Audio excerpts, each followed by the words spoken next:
Bismillahirrahmanirrahim. Assalamu alaikum. My name is Hassan and today we are going to fix or enable missing option shipping to different address in checkout page in WooCommerce WordPress.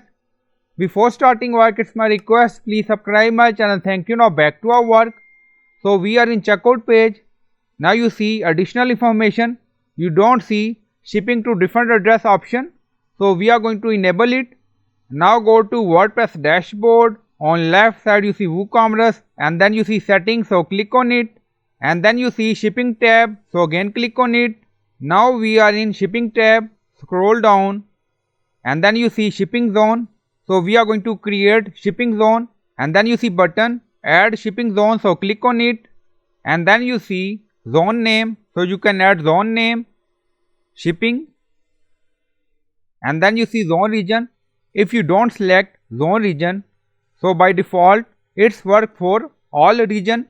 Now you see shipping method and then you see button add shipping method, so click on it, and then you see pop-up drop down, you see multiple option, so you can select according to your requirement, and then you see free shipping, we select, and then add shipping method, so click on it. Now shipping method added, and then click on save changes. Now settings saved, go to checkout page and refresh the page. Now you see ship to a different address. If you enable this, now you see all detail. So I hope you like this video. Please like, comment, share, subscribe. Thank you for watching.